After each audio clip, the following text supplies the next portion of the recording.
여러분 안녕하세요. 헬스케어를 활용한 메이크굿 상담 기법의 이롱훈 강사입니다. 사례로 풀어보는 암종별 업셀링 상담 기법. 오늘은 암만큼 무서운 양성 뇌종양에 대한 사례를 준비했습니다. 청력과 시력을 앗아가는 뇌종양 치료 스토리입니다. 자, 고령화로 인해서 늘어나는 뇌종양 치료 환자들, 이 통계를 좀 준비를 해봤는데요. 2017년도에서부터 2021년도 통계를 보면 점점 증가하고 있는 추세입니다. 이 뇌종양은 물론 이제 이 악성 종양과 양성 종양, 경계성 종양까지 모두 포함해서 이제 이 통계를 낸 거긴 하지만 지속적으로 증가하는 추세에 있다는 거 여러분들이 기억을 해두시면 좋겠습니다. 자, 뇌종양의 종류와 생존율입니다. 뇌종양은 양성 종양에서 경계성 종양, 악성 종양 여러 가지 형태로 이제 나타나는데요. 양성 종양은 뇌수막종, 뇌하수체 선종, 신경초종, 또 두 개 인두종 이런 종류들이 있습니다. 그러니까 검사를 해보면 세포 자체가 종양 세포가 양성, 얌전한 양성이란 이야기고, 또 경계성 종양은 뇌수막종 종류가 있고 뇌실막 세포종 이런 종류들이 있습니다. 또 악성 종양, 무서운 악성 종양이죠. 뇌에 악성 종양이 발생한다면 교모세포종이나 전이성 뇌암, 악성 뇌수막종 등이 있습니다. 뇌종양의 종류별 5년 생존율을 보면요. 뇌수막종 같은 경우에는 88% 생존율이 굉장히 좋죠. 신경초종의 경우에도 99% 치료만 잘 된다면, 뇌하수체 선종, 많은 양성 종양들은 96%에 육박하는 이상 이제 그 생존율이 있지만, 악성 뇌수막종도 68.2%, 교모세포종 같은 경우에는 굉장히 낮은 생존율입니다. 6.80%. 예. 교모세포종 이름만 들어도 저는 이제 악성 암종이 어떤 건지 아니까 거의 막 무서울 정도로 이름만 들어도 너무 무시무시한 종양이기는 합니다. 자, 그런데 이렇게 제가 이름만 들어도 무서운 종양이라고 했는데 실제로는 이런 악성 종양이 아닌데도 이 양성 뇌종양이지만 매우 심각하고 두려운 합병증을 남기는 경우가 있어요. 이 뇌종양은 그렇기 때문에 빨리 발견을 하셔가지고 치료를 받으시는 게 중요하겠죠. 이런 두통이 있을 때 정밀 검사를 해보시는 게 권유됩니다. 평소보다 심하고 최근 발생한 두통, 또 새벽에 심해지는 두통, 머리를 낮추거나 복압을 올릴 때 발생하는 두통. 그러니까 그냥 우리가 감기 걸렸을 때 발생하는 그런 두통이 아니라 지금처럼 어떤 특징이 있는 거죠. 머리를 낮추거나 복압을 올릴 때, 또 구역질, 구토를 동반하는 거, 이거 아주 매우 중요한 증상입니다. 그래서 뇌의 압력이 높아지기 때문에 구토를 동반하는 두통은 매우 좋지 않고요. 또 신경학적 증상을 동반한다. 어떤 시력, 청력, 신경, 안면신경, 운동신경, 감각신경 이런 신경들을, 신경학적 증상이 이제 눈이 잘 보이지 않는다든가, 귀가 갑자기 안 들린다던가, 냄새가 안 맡아진다던가, 이런 안면이 이제 이렇게 마비가 된다던가 이런 게 있으면서 증상이 있으면서 두통이 함께 발생을 하면 바로 정밀 검사를 받아보시는 걸 권유하게 됩니다. 자, 이제 사례를 하나씩 소개를 할 텐데요. 40대 남성입니다. 이거는 세상에 이런 일이라는 이제 그 예전에 굉장히 유명했던 프로그램이 있는데 여기에 소개됐던 내용이요. 남성이 어느 날부터 모유가 나오기 시작하는 거예요. 그래서 TV 프로그램이 막 취재를 시작하면서 이렇게 막 젖을 짜는 장면까지는 보여주진 않았는데 실제로 나와가지고 이거를 막 성분 분석을 막 맡기는 거예요. 그래서 남자가 이렇게 했더니 모유 성분하고 매우 유사한 성분이 나왔고, 근데 저는 이제 이 프로그램을 볼 때 이제 의학적으로 미리 알고 있으니까 저 사람 뇌종양일 것 같다 이런 생각을 좀 했거든요. 그래서 뇌하수체 호르몬하고 관련된 그 뇌하수체 부위의 종양이 확인이 돼요. 그래서 이게 고유당증이거든요. 그래서 뇌하수체에서 그 유주분부의 호르몬이 분비가 되는데, 그러니까 뇌하수체 종양이 생기니까 이 호르몬에 문제가 생기면서 막 남성인데도 막 이게 유즙이 나왔던 거죠. 그래서 종합검진에서 고유당증으로 진단이 되거나 무월경증에서 우연히 발견되기도 합니다. 제가 이제 산부인과에 근무할 때는 예전에 이제 몇 달씩 생리를 안 하면은 병원에 오시거든요. 그러면 그때 아주 옛날에는 이렇게 그 환자들한테 직접 유즙을 이렇게 짜보라고 해요. 젖을 짜가지고 혹시 젖에 이렇게 조금 물이라도 나오는지 이렇게 보거든요. 아니면 이제 혈액 검사를 통해서 이제 호르몬 검사를 하게 되는데, 이렇게 했을 때 뇌하수체 종양이 발견이 되기도 합니다. 그래서 이 분류를 하자면 기능성 뇌하수체 순종. 그래서 유즙 분비 호르몬 분비와 뇌하수체 순종이 있어요. 그래서 가장 흔한 분비성 뇌하수체 종양입니다. 그래서 여성은 월경을 안 하고 다량의 유즙이 분비가 되는 주된 증상이고, 남성은 성욕 감퇴와 함께 시력 장애 등이 동반되기도 합니다. 또는 성장 호르몬, 또 여기서는 또 성장 호르몬도 발견되거든요. 그래서 전체 20%를 차지하는데 중년에서 잘 발생을 하고, 말단 비대증이라고 해가지고 손가락 끝이나 막 이게 발가락 끝이 막 이렇게 계속 어떻게 보냐면 피노키오처럼 막 자란다고 해야 될까요? 코가 막 자라는 것처럼 발끝이나 손끝이 자라는, 뭉뚱해지고 퉁퉁해지는 아주 보기 싫은 모습으로 변화되기도 합니다. 그래서 고혈압, 당뇨, 동맥경화성 심혈관 질환 등이 같이 발생을 하면서 이게 이제 늦게 발견되는 경우는 또 사망에 이르는 경우들도 굉장히 많이 봤어요. 이런 고혈압이나 이런 심질환 때문에. 또 부신피질, 호르몬 분비, 뇌하수체 선종도 있었고, 이것도 비만, 고혈압, 당뇨, 비정상적으로 털이 많은 조모증 등이 발생하기도 합니다.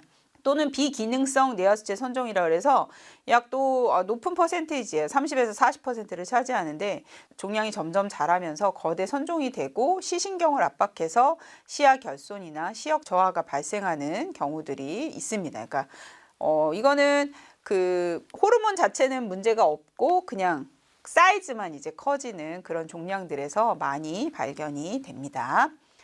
자, 이 뇌하수체 선종은 사실 뭐 굉장히 위험하기도 한 케이스들도 간혹 있지만 또 그 쉽게 치료가 되기도 합니다. 그래서 그 코로 집어넣어가지고 저평동 접근법을 통해서 수술을 하게 되고요. 또한 이제 호르몬 문제들은 약물 치료를 시행하게 됩니다. 그래서 프로락틴, 뭐 그 유주분비 호르몬이나 성장 호르몬, 갑상선 호르몬 등을 이제 조절하게 되고요. 또 방사선 치료도 많이 해요. 뇌 정의적 방사선 치료, 감마, 사이버 나이프 이런 것들이 많이 시행이 되고, 또 수술적 치료는 이렇게 경저평동 접근법, 코를 통해서 종양을 제거하기도 합니다.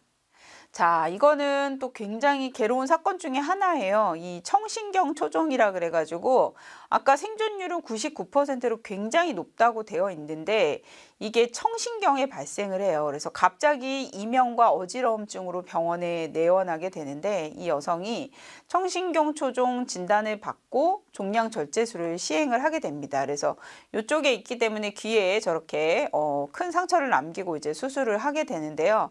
귀가 이제 한쪽이 안 들리는 거죠. 그리고 두부에 저렇게 큰 추상 장애가 발생을 하는데, 수술을 하고 나서 좀 합병증이 있어요. 이렇게 귀라는 귀가 우리가 어떤 소리에도 되게 이렇게 예민할 수가 있잖아요. 그래서 이명증이나 어지럼증으로도 굉장한 고통을 호소하시는 분들이 많은데, 이분 같은 경우에 뇌 폭발 증후군이라고 그래서 수술 후에 작은 소음에도 삐 하고 막 이렇게 막 소리가 막 들려온다 그래요. 그래서 불면증과 우울증이 발생을 하면서 이게 좀 뭐 특별한 치료는 없다고 해요. 수술 후에 발생하는 부작용이어서 잘 관찰하다가 놔두면은 없어지기도 하고 그러는데, 이분 같은 경우에는 계속 치료가 되지 않으니까 이렇게 자살로 마무리가 되는 그런 어떤 엄청나게 슬픈 사건이었거든요. 그래서 이게 우리가 양성 뇌종양 사망하지 않고 치료를 했다고 하지만 환자 개개인에게는 너무 큰 고통이 될 수 있고, 또 한쪽 귀가 안 들리는 것도 사실은 여러 가지 원인에 의해서도 있지만 종양으로 인한 청력 소실, 또는 청력 소실을 갖고 계신 분들이 굉장히, 한쪽 청력을 소실하신 분들이 굉장히 많은데 굉장히 불편함이 있을 수 있는 질환이라는 점, 여러분들 말씀만 들어봐도 좀 그렇죠.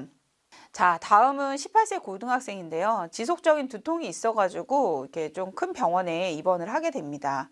근데 뇌의 경계성 종양이에요. 뇌실막 세포종 D43.2. 이거 저는 손해사정사로서 이게 뇌실막 세포종이 여러 가지 그 형태를 보이기 때문에 악성 신생물로 가기도 하고 경계성 신생물, 이렇게 경계성 종양으로 진단받기도 해요. 그래서 이 친구는 뇌 개두술로 종양 절제술을 했는데 다 잘라내지 못합니다. 왜냐면은 이제 뇌는 아주 되게 위험한 거기 부위잖아요. 그래서 이 남아있는 종양까지 잘라내면 신경학적 증상 또 다른 문제를 일으킬 수 있어가지고 완전 절제를 못하고 최대한 잘라낼 수 있는 만큼만 잘라내게 됩니다. 그러고 나서 항암 방사선 치료를 하고 그다음에 2년 후에 만약에 잔존 종양이 남아있다면 또 재수술을 해야 되고 요게 이제 그 남아있는 잔존 종양이 얌전해야 되는 거예요. 이게 또 커지고 악성세포처럼 또 퍼지고 재발하고 이렇게 되면 최근에 이제 재발한 사례를 봤는데 이분은 바로 사망하셨어요. 그 재발했을 경우에는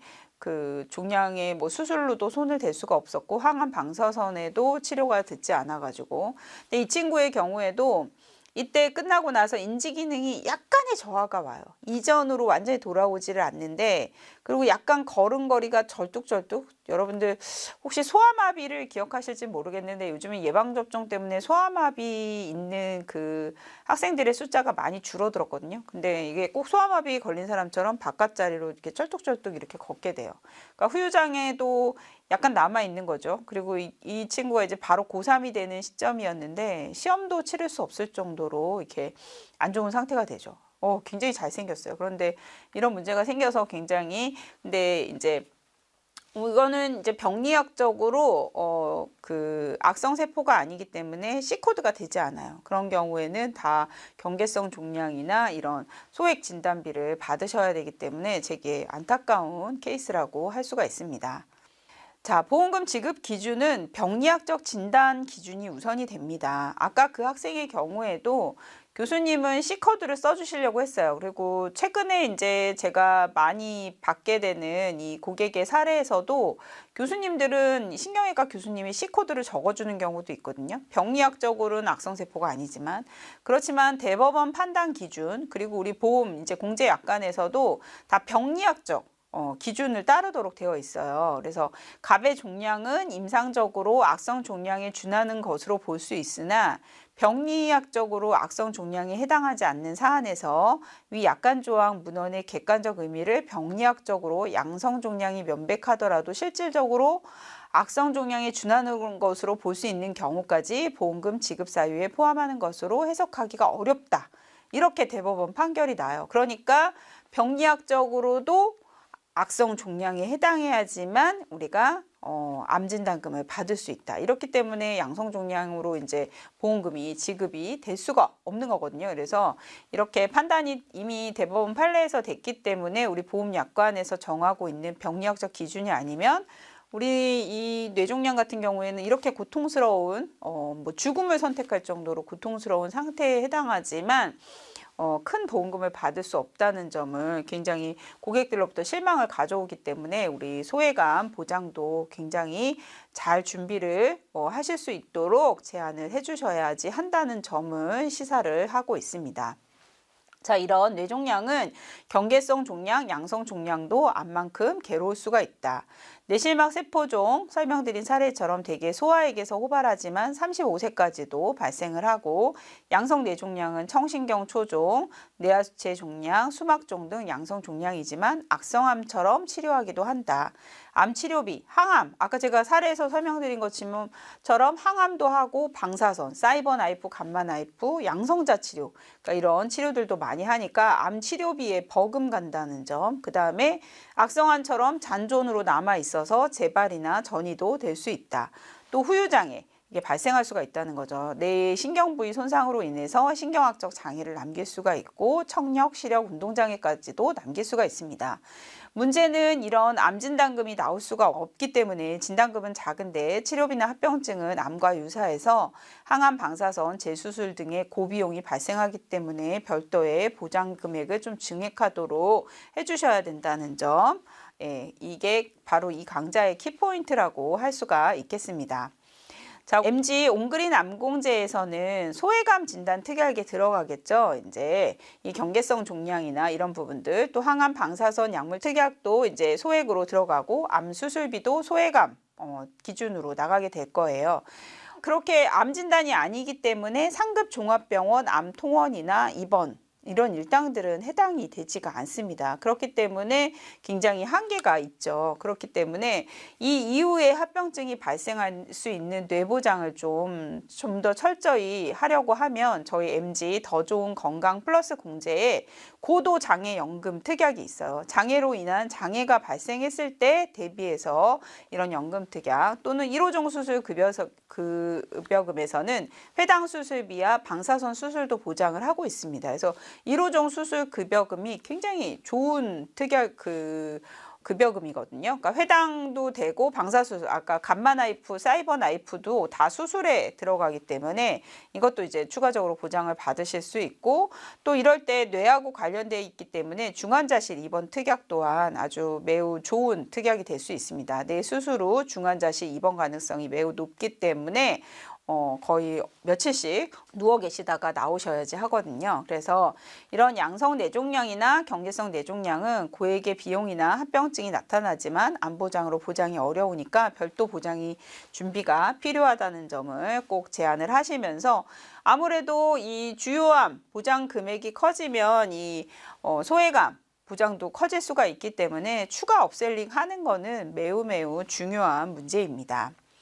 자, 마지막으로 그러면 키워드와 컨설팅 화법 정리해 보겠습니다. 소외감 진단 특약 왜 필요하냐? 이런 게 왜 필요하지? 생각하셨던 분들 오늘 이래서 꼭 필요하구나. 수술 특약, 제가 아까 1호종 수술 특약도 굉장히 중요하다고 했는데 매번 수술 특약 진행해 보시는 거, 또 양성 뇌종양 특약도 준비해 보시는 거, 또 구대기관 양성 종양 특약, 이런 것들 이렇게 다 준비해 보시면 좋겠습니다.